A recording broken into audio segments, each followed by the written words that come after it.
is never good enough. So we did a certain amount of recording in the summer and fall to get a head start on what I knew would be a larger sound effects recording job, and began thinking about how some of those concepts and ideas could be revealed using sound. What we tried to do was stage some of the set pieces and sequences that were in the film in a very low budget manner, just for the sound purposes. So the corn scene, some of the dust storm material, it's a building block situation. You know, what I did was I started with the easy stuff. I started with the terrestrial material. The farmhouse where Cooper and his family live is in the middle of a huge cornfield, hundreds of acres of corn. There's a sequence early in the film when they have to set out across the cornfield at high speed in the truck. They're chasing something with a truck.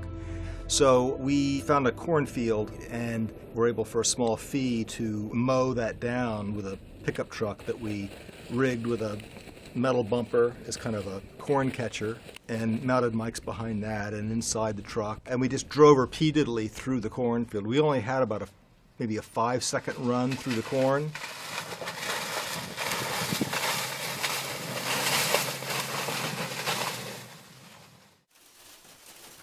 Well, one of our brilliant sound effects recorders, John Fasal, created a sand gun, and he experimented with it, felt the intensity was strong enough. We got an old junk truck and spent a day blowing gravel and debris and sand at it. And those combined and lined up with the winds just gives you that feeling. And then Greg Landecker did some beautiful work, really maximizing the sounds and really, you know, moving them a bit and giving the buffets a little extra hit.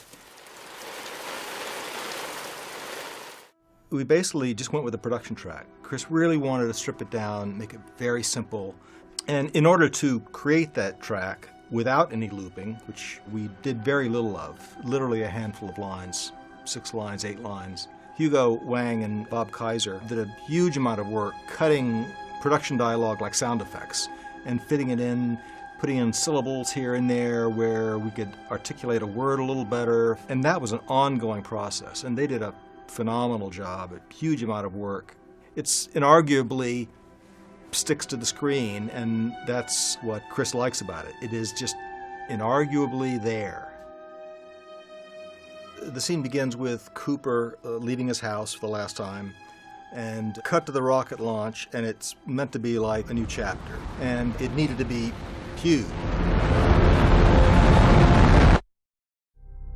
We obviously used a lot of rocket recordings, some rocket motor tests that we recorded out of Mojave here, as well as a number of recordings of rocket engines in general.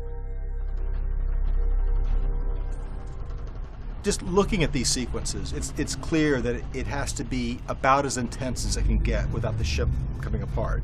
And since we're not hearing any sounds in space when they're in these precarious situations, we only hear, 1, its effect on the ship, and 2, whatever sound it might activate in the atmosphere inside the ship.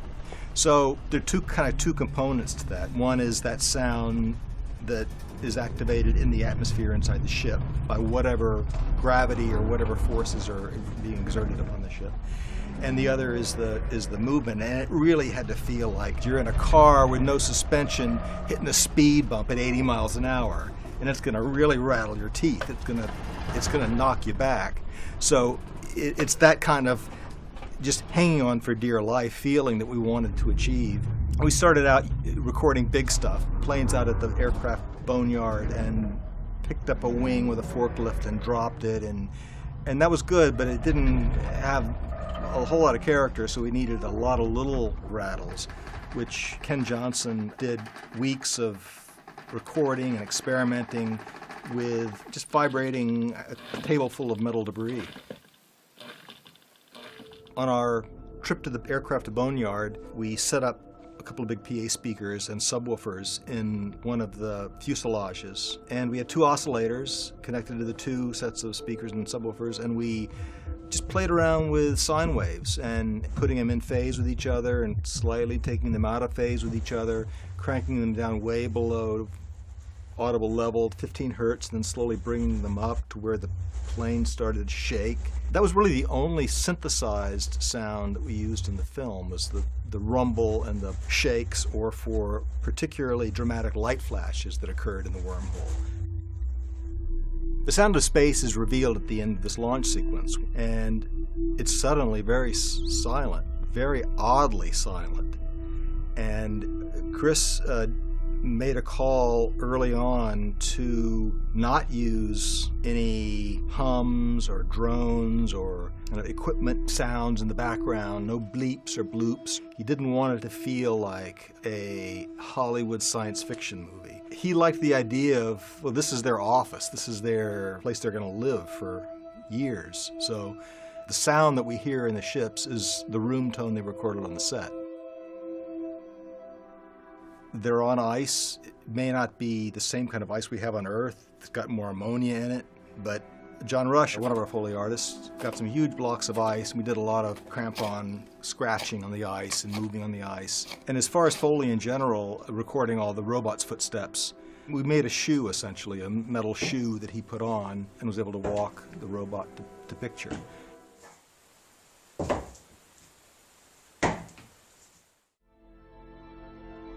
As far as what I hope the audience thinks of the sound, I would hope that they think that the sound was all shot on the days that they shot the movie, and that it's all there. It's much more satisfying to really think you nailed it and put them in that spaceship, and for them to just accept that this is reality. You want to experience a film as any other work of art. It's an emotional and physical ride.